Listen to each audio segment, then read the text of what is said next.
Like I said, today's been a heavy day because three of us went to the Israeli consulate to watch some of the footage that we've never seen. These images and media, a lot of it raw, some of it they did some editing too to identify things of what happened in the massacre on October 7th. It's 47 minutes long. Now, some of it I have seen before, and you can find it online. A lot more than I expected was new to me. And again, I do believe people should see this. I understand the sensitivity of the families. I understand the concern that if you don't want to believe that October 7th happened, well, then it doesn't matter what you see. But I do believe for many, that there's an aspect of this that I don't think we appreciate. I realized something that I had missed before, okay? It took me immediately and deeply into a past trauma. The exact feeling that I had when I learned why 9/11 happened. Terrorists targeted the Twin Towers and Washington, D.C.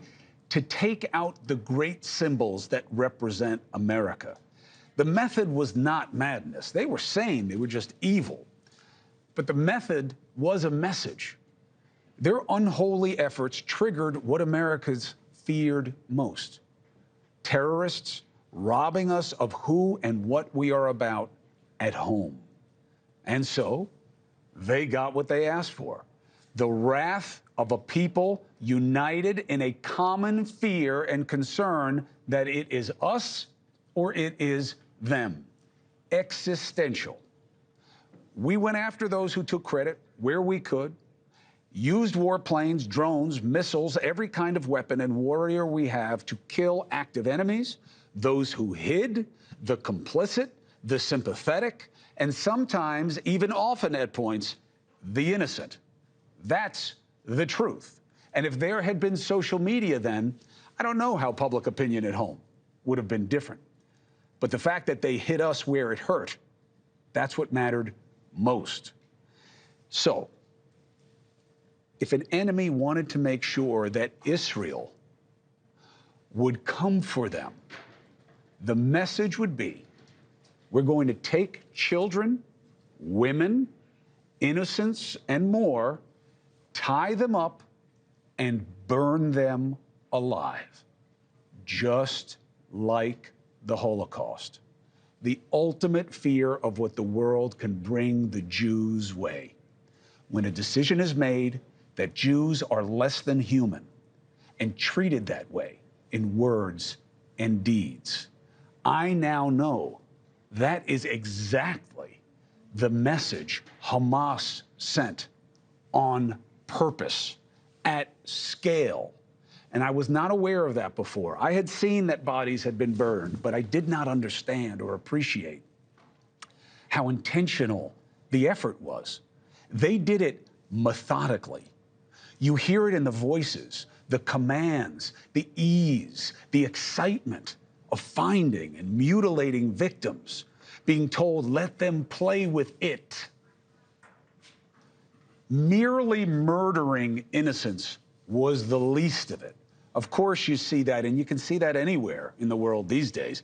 People pointing weapons, shooting the innocent, shooting people running away, shooting women, shooting the defenseless, people scared out of their minds about what's happening. This was not death from above. It was death in your face, hands-on and personal. They enjoyed mutilating and went back and celebrated in the streets with heads and bloody corpses as trophies.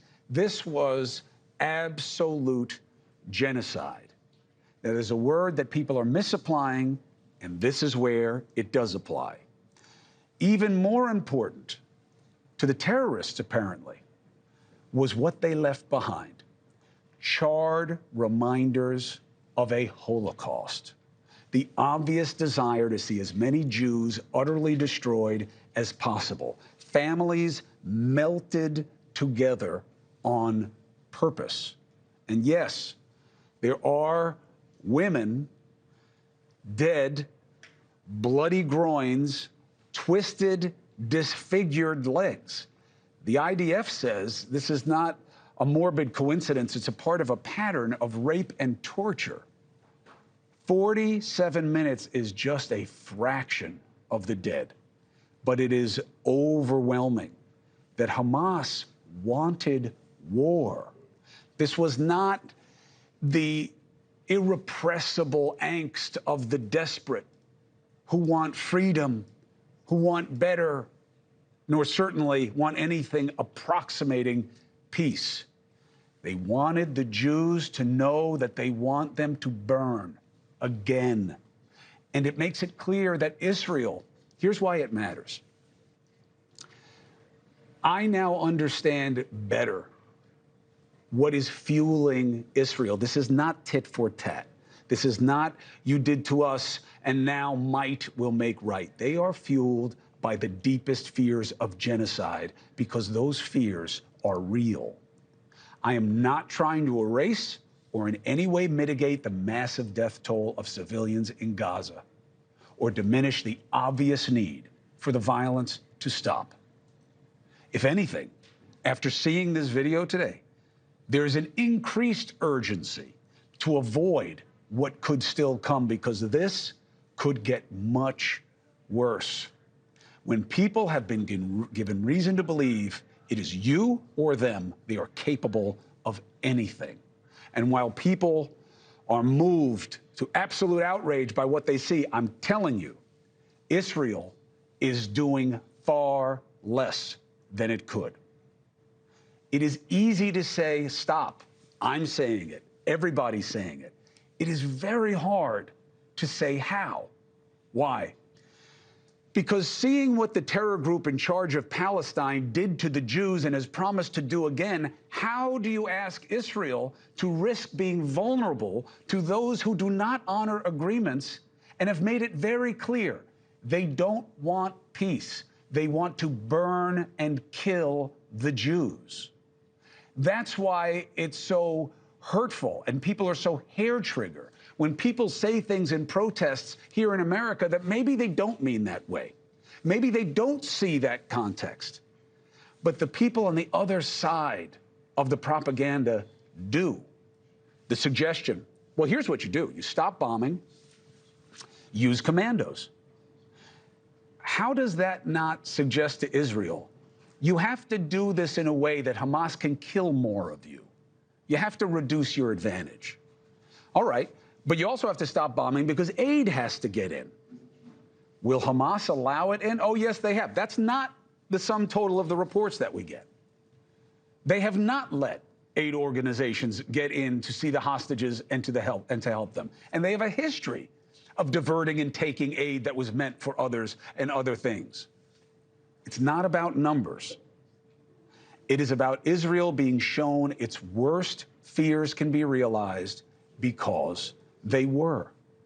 So knowing that and understanding it and understanding our own history with what we did in response to a threat that was nowhere as real and present as what Israel is facing, what do we do to make it stop?